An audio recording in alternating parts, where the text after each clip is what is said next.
Yeah, they contacted me and wanted me to appear on the show.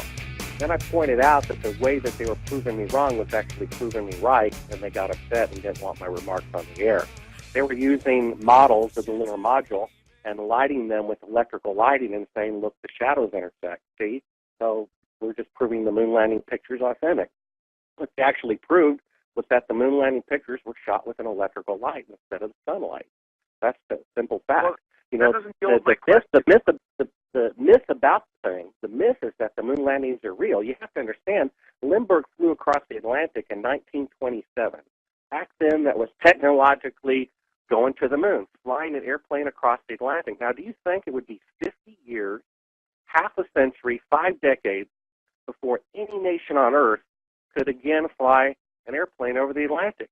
And we're to believe they went to the moon with 1969 technology, less technology than in my Walmart watch, and we cannot return to the moon, and no nation on Earth can repeat a scientific event like cold fusion for 50 years later. That is the myth that we went to the moon. This guy who wanted me on the show until I pissed him off, he's like in his 40s, and he buys a $300 astronaut suit to dress up like an astronaut at a Halloween party. The guy is so gaga lost on NASA being great and awesome and whatever, and that's the problem. Intellectuals consider themselves part of the scientific community, and when you say the moon landings are fake, somehow you're dissing intellectuals. You know, answer my question. The fact is, if you go to YouTube and watch A Funny Thing Happened on the Way to the Moon, you'll see the first TV pictures from the first moon mission, which they didn't show.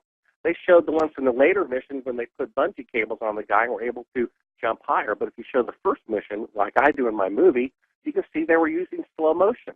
You double the speed, and they're only getting off the ground a couple of inches. Okay, so that pretty much answers your question, Matt. It doesn't, though, because, I mean, ultimately it just doesn't look right. When you jump up, it has speed. It looks like what it is. It doesn't look like you're defying gravity. It looks like you're... Well, let me ask you this question, okay? Have you watched the film A Funny Thing Happened on the Way to the Moon? No, I watched the Mythbusters episode. Okay, so you watched the Mythbusters, who refused to have me on the show because I refuted their arguments. My argument, my visual evidence, including never-before-seen footage of fake photography, is in a film you haven't seen. I suggest you go to YouTube, you type into their search engine, A Funny Thing Happened on the Way to the Moon, and watch it in 5 parts.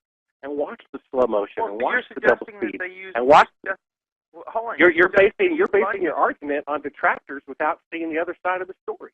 Okay, you're suggesting to use bungee cords to do that. Well, how did they hide the bungee cords? They were painted black. They were on a black backdrop, and if they showed up in the picture, they pasted black on top of it.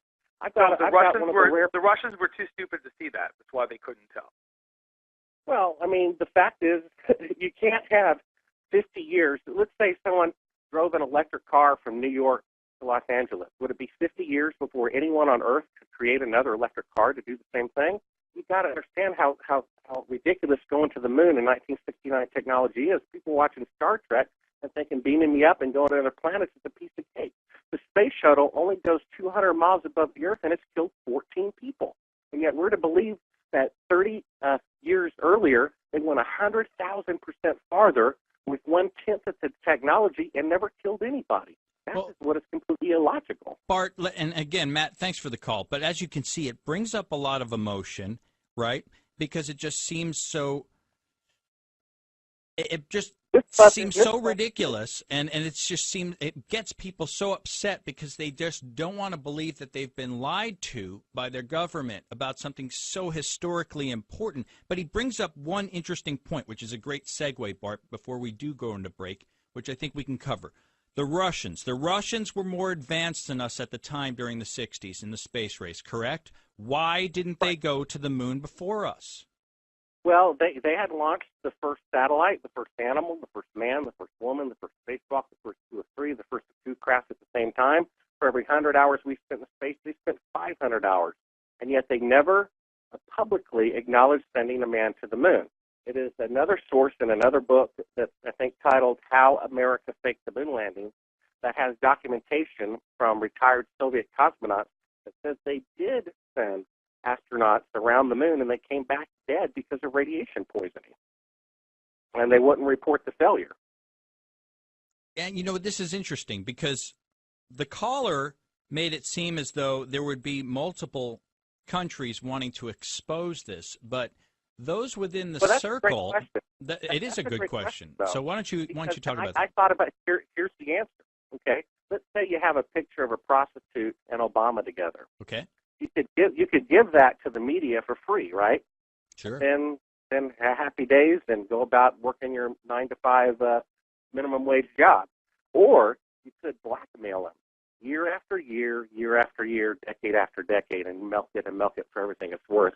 And the Soviet Union and Japan and China and I believe Israel may have found out through espionage that the moon landings are fake and may have great evidence to prove their point. But what they're doing is they're blackmailing each successive U.S. administration. That's why we do all these weird deals with all these countries that seem illogical. Okay, let's pause here on that note. I want to come back and talk about science, something called the Van Allen belt. Coming back with Bart Zabrell. Did we go to the moon? This is Ufonaut Radio on KPAM 860. There are astronauts, and then there are ufonauts. It was the U.S. government. Now back to Ufonaut Radio. And there were alien beings on occasion in that location. Jesse Randolph on KPAM 860. My guest is Bart Zabrell. He's got a movie out that I urge all of you to take a look at. If you want to keep an open mind the way that we do it on this show, I want you to go check out A Funny Thing Happened on the Way to the Moon. I think you can tell as we talk here that I'm not talking to someone that belongs in a mental institution. I'm talking to someone who is a big fan of NASA. And now he's done a lot of research, and he's finding a lot of strange misconceptions and possible lies. Bart, welcome back to the show. When we broke, I wanted to get into something called the Van Allen belt. And I think it's a big wrench in the moon debate. So can you explain to this audience why you think it might be the obvious reason we never even had a man walk on the moon? Sure. Let me also say to your that last caller. Sure. Had I not seen my movie, I'd only seen Mythbusters. I probably would have bought into what they said. They're Agreed. Logical. They're right several of the times. Number one, they're not infallible. Number two, you can be sincere and be sincerely wrong.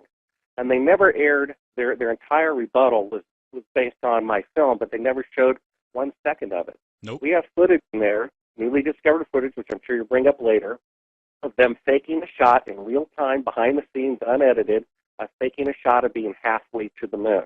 Now, it's because they're faking being halfway to the moon that we discovered that they were in Earth orbit but could not leave Earth orbit because they're faking a shot of leaving Earth orbit. In addition, there's a third channel of audio on here. You can cue it up that says that's prompting them when to speak 4 seconds after they hear a question to create a greater delay.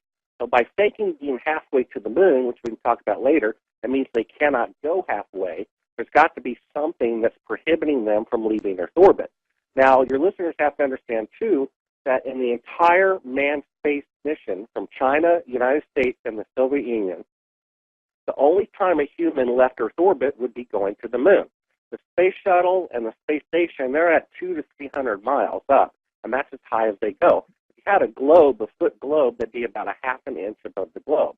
The moon, on the other hand, is 30 globes away compared to half an inch that the space shuttle goes, if you see that. Now, starting in the atmosphere at about 1,000 miles up, which is about 5 times higher than the space station is, there's a field of radiation, humbly named after its discoverer, James Van Allen, and this radiation field starts at 1,000 miles up and then extends 25,000 miles.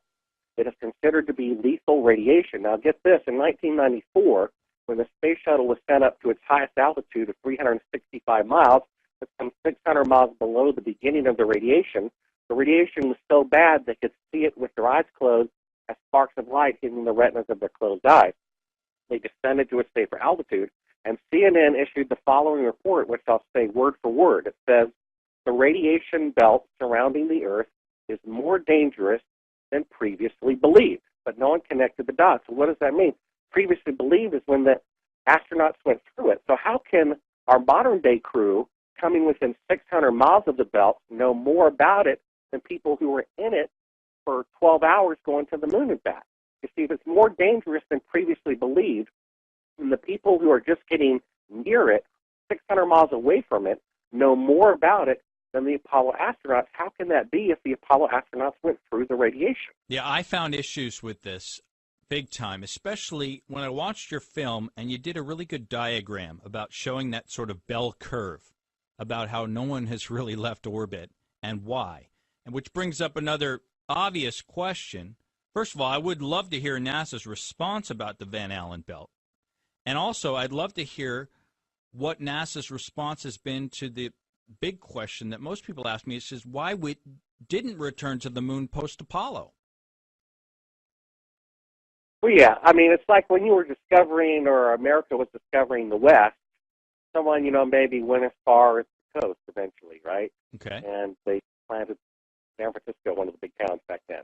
They wouldn't just go out there once and then never go out there again. They'd go out there and get a bigger and bigger foothold, which is what they did. Sure. It was so easy to go to the moon 4 decades ago. We'd have bases there by now. It's completely illogical that our best rockets can only go 1,000th as far as they went 4 decades ago. Technology does not go backwards unless the moon missions are real. And for the first time in world history, they went backwards.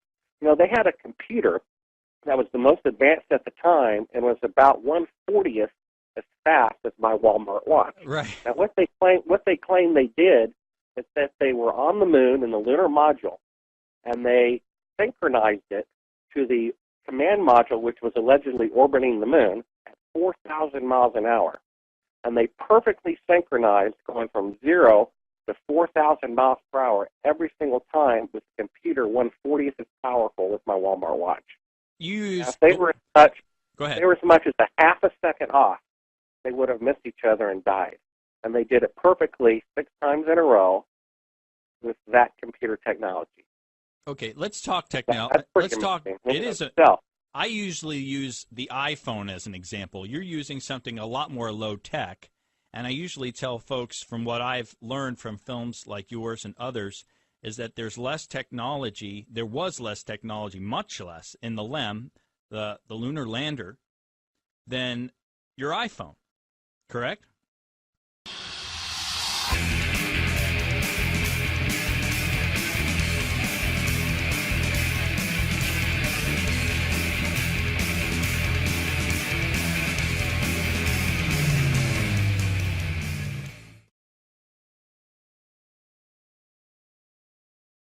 They were using models of the lunar module and lighting them with electrical lighting and saying, look, the shadows intersect. See?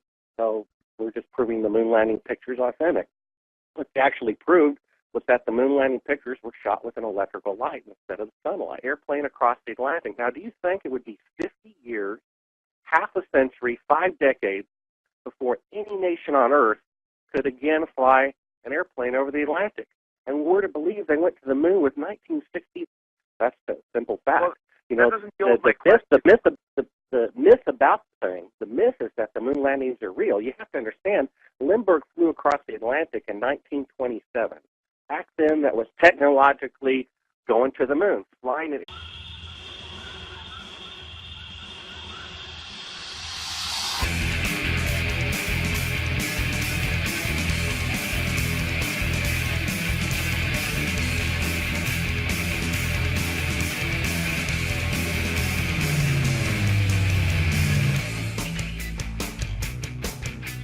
Yeah, they contacted me and wanted me to appear on the show. Then I pointed out that the way that they were proving me wrong was actually proving me right, and they got upset and didn't want my remarks on the air.